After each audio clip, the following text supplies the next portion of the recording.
समृद्ध भारत का सपना देखना है और उसको साकार करना है। और इसके लिए खासतौर से उन्होंने युवाओं से अपील की है कि युवा ज़्यादा से ज़्यादा तादाद में आगे आए और जो समृद्ध भारत है उसको लेकर कैसे आगे बढ़ा जाए उसके लिए अपनी पूरी तैयारी करें। सरकार की ओर से जो भी मदद होगी इसके लिए दी जाएगी।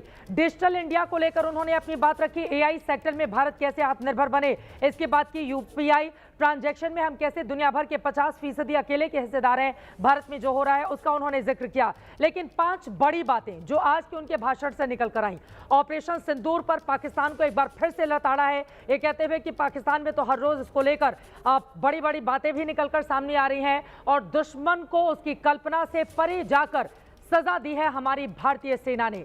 प्रधानमंत्री नरेंद्र मोदी जब आत्मनिर्भर भारत की बात करते हैं तो इसके जरिए उनकी ओर से संकेत और संदेश ट्रंप को भी दिया गया है, जो बात बात पर आंखें दिखाने की कोशिशों में लगे रहते हैं और टैरिफ के जरिए लगातार हिंदुस्तान के भीतर एक जिस तरह की दहशत भरने की उनकी ओर से कोशिश की गई है उस पर भी प्रधानमंत्री नरेंद्र मोदी ने नाम तो नहीं लिया, लेकिन जब वो आत्मनिर्भरता की बात करते हैं तो उसका जिक्र करते हैं।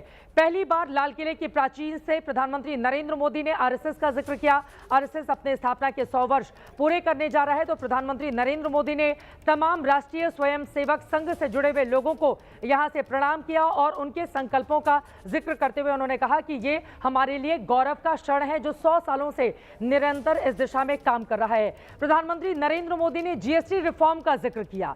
जीएसटी रिफॉर्म अपने आप में बहुत बड़ी खबर है क्योंकि दिवाली तक डबल धमाका, यानी कि आम लोगों को महंगाई से राहत मिलेगी, इसका जिक्र आज प्रधानमंत्री नरेंद्र मोदी की ओर से किया गया है। स्वदेशी अपनाओ और इसका बोर्ड लगाओ अपनी दुकानों पर, नरेंद्र मोदी ये भी बोलते हैं। और इसके अलावा उन्होंने युवाओं के लिए 15,000 रुपए जो पहली बार नौकरी पाएंगे निजी सेक्टर में, इसका भी जिक्र करते हुए नजर आते हैं। जल्दी जल्दी स्टूडियो में मौजूद अपने मेहमानों से एक एक टिप्पणी। आदेश, अब यहाँ पर आपके पास आते हुए ट्रंप को जब उन्होंने आत्मनिर्भर भारत की बात कही और उन्होंने अलग अलग संदर्भों में डॉलर का और बाकी चीजों का भी जिक्र किया, रुपए का, लेकिन उसके जरिए क्या बताना चाहते थे प्रधानमंत्री नरेंद्र मोदी, क्या समझ में आया?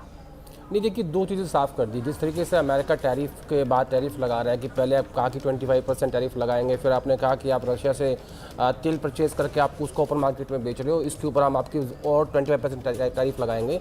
तो ये जो अमेरिका हमारे ऊपर जो दबाव डाल रहा है उनको एक साफ संदेश देने की कोशिश की है कि हम आत्मनिर्भर हैं। और इसके आगे उन्होंने जोर दिया है कि किसानों के जो हित हैं उनके साथ हम कोई कॉम्प्रोमाइज़ नहीं करेंगे।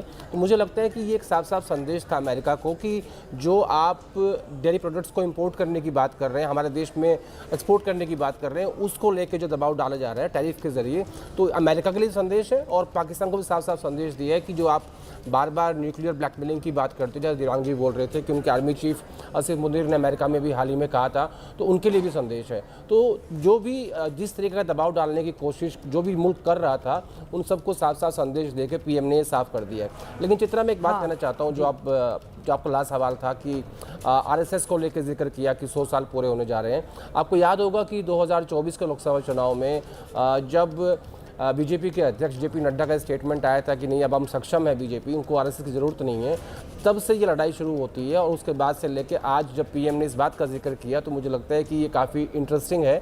और ये इंटरेस्टिंग इसलिए है कि आने वाले समय में आप देखेंगे कि एक ही बात को लेकर बार बार ये चीज़ सामने आ रही है कि क्यों बीजेपी का राष्ट्रीय अध्यक्ष अभी नहीं चुना जा रहा है, तो इसका संबंध आरएसएस से आता है। लेकिन मैं वापस आता हूँ आपकी बात पे, अमेरिका वाली बात पे। तो अमेरिका को साफ साफ संदेश दे दिया कि भैया आपके हिसाब से हम नहीं चलेंगे, हम अपने हिसाब से चलेंगे और हमारे किसानों के जो हित हैं वो हमारे लिए सर्वप्रथम रहेंगे। बिल्कुल, और ऐसा होना भी चाहिए, किसानों का हित सर्वोपरि।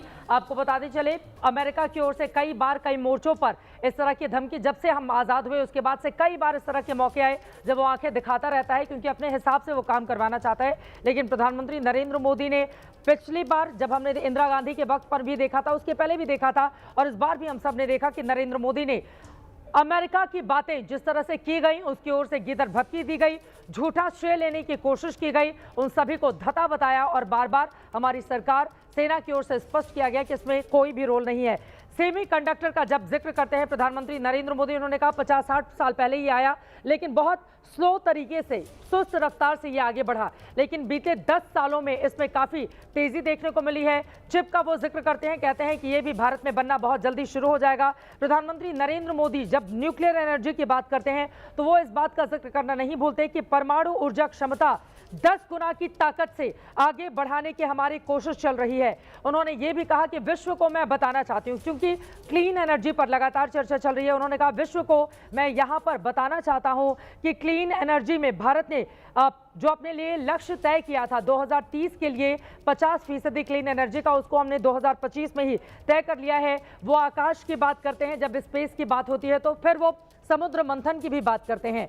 इसके अलावा वो जिक्र करते हैं सुदर्शन चक्र का भी, भगवान कृष्ण का, जैसा कि दिव्यांग बता रहे थे, कृष्ण का जिक्र करते हुए सुदर्शन चक्र के जरिए अब विरोधियों को कैसे परास्त करेगा भारत, इसका भी विस्तार से आज वर्णन, जानकारी प्रधानमंत्री नरेंद्र मोदी की ओर से दी गई है। दिव्यांग जी हाँ, बिल्कुल सही आप जो बात कह रही हैं, बिल्कुल उन्होंने ये बातें कही और उन्होंने चित्रा ये भी बात की और इसको आप ज़रूर गौर से सुनेंगी, समझेंगी कि उन्होंने ओबेसिटी पर बात की, उन्होंने मोटापे पर बात की। उन्होंने कहा किस तरीके से 3 में से 1 भारतीय मोटा होगा।